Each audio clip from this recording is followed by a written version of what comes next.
We went to look for tickets and there was a big line, so I thought, are we in the right line? Let's go to the info center. The Mubadala Citi DC Open was already almost gone when the tournament confirmed her entry.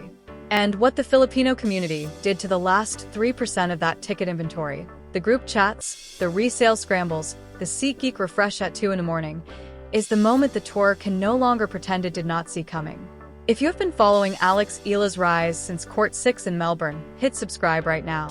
This channel is tracking every scheduling decision, every court assignment, every ticket count from Washington to Flushing Meadows.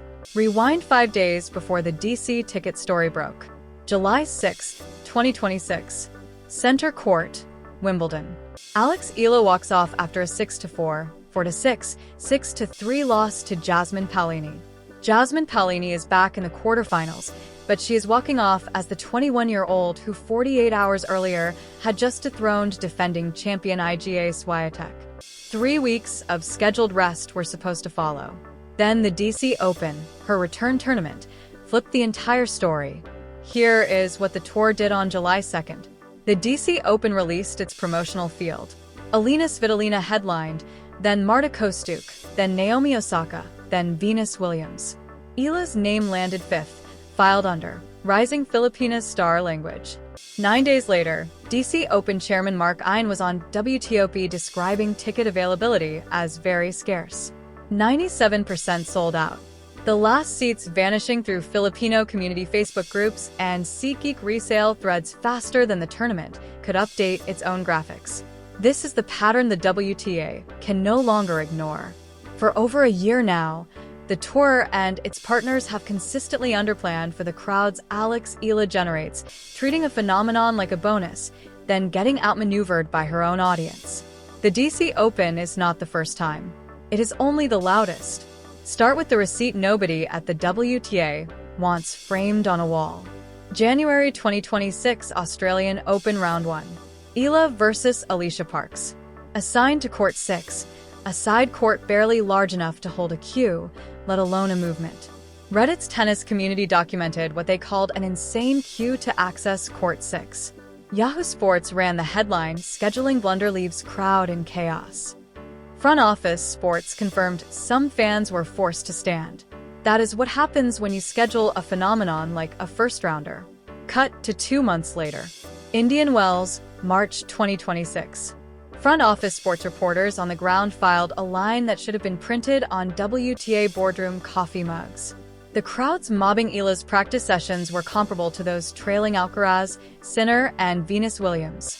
While Zverev and Fritz on adjacent courts could only reel in a handful of fans, the 31st ranked player in the world was outrawing top 10 men at practice. That is not fandom. That is gravity. And Indian Wells figured it out. Philippe Dor, a BNP Paribas Open executive, said it into a live microphone. "We love every minute of it. We benefit from it. We promote it." 12 words.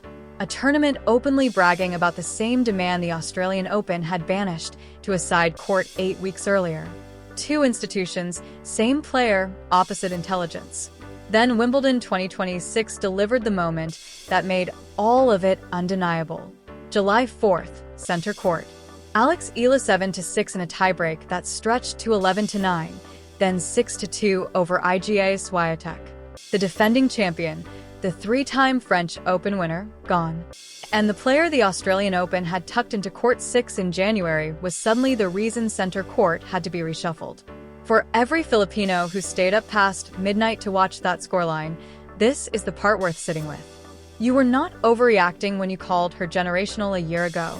You were not exaggerating when you told coworkers to remember the name. The tournaments that dismissed her as a bracket filler are the ones now scrambling to catch up to what the community in Manila, in Dubai, in Daly City, in Alexandria, Virginia saw before the rankings ever caught up. Which brings us back to the July 3rd phone call between Chairman Mark Ine and WTOP. 97% sold out, very scarce. Filipino diaspora Facebook pages coordinating group buys, resale listings climbing, and the DC Open, like the 5th largest professional tennis event in the United States, bracing for what is about to look less like a WTA 500 and more like a Filipino home match staged inside the American capital. If the tour still needed a voice to translate what is happening, it already received one 6 months ago from the loudest microphone the sport has. Novak Djokovic, 24 Grand Slam titles, all-time slam leader, more weeks at world number 1 than anyone in ATP history. A man who has watched the tour manufacture and discard 2 decades of next big things and knows the difference between a marketing push and a genuine cultural pull. In January 2026, speaking to ABS-CBN about the crowd swarming Eala's matches, Djokovic called it a good problem to have. Read that in the context of the last 12 months. When the greatest player of his generation looks at a 21-year-old's fan base and identifies it as a problem worth having, the WTA's tournament directors do not get to keep calling it a surprise. Djokovic named the phenomenon in one sentence. The tour has spent 6 months proving it did not listen. The DC Open is not a one-off headache.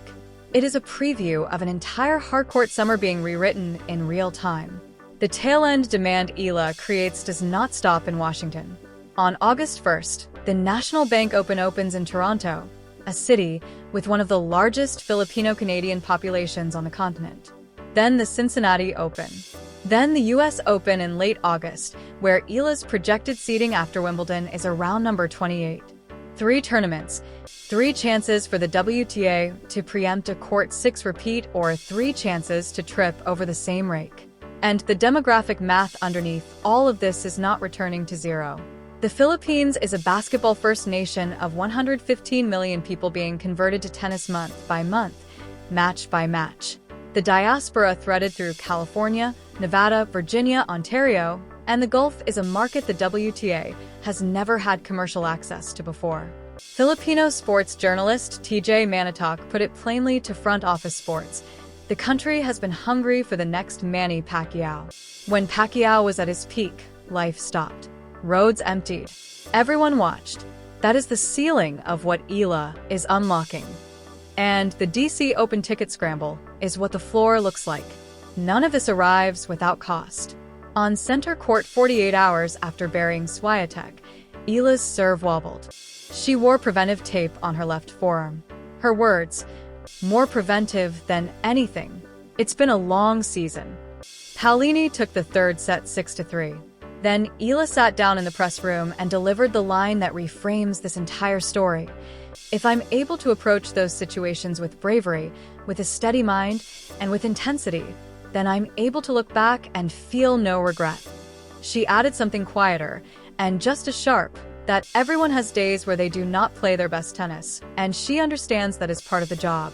The WTA may spend this summer feeling regret. Alex Eala already told the world in her own voice that she never will. Court 6 in January. Practice courts outdrawing top 10 men in March. Swiatek falling in July. Mark Ein on the radio calling ticket availability very scarce. Djokovic naming the problem before the tour was willing to admit it existed. And a 21-year-old walking off center court refusing to hand a single second of her career over to regret. The WTA did not sell out the DC Open. Filipino fans did. 1 resale ticket, 1 group chat, 1 refresh at a time. And every seat this tour ever assigned to Alex Eala on the wrong court is coming back to it now at market rate with interest. So here is the question worth staking your claim on in the comments. When the US Open draw is released in August, does the WTA finally hand Eala a night session Arthur Ashe Stadium slot, or does it get caught flat-footed one more time and shove her onto court 17 while the queue wraps around the grounds? Make your prediction now before the seedings drop.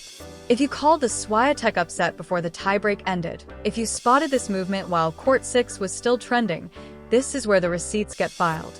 Subscribe and hold the tour accountable with us, because the next time a tournament underestimates Alex Eala, we are going to have the story queued up before the press release goes out.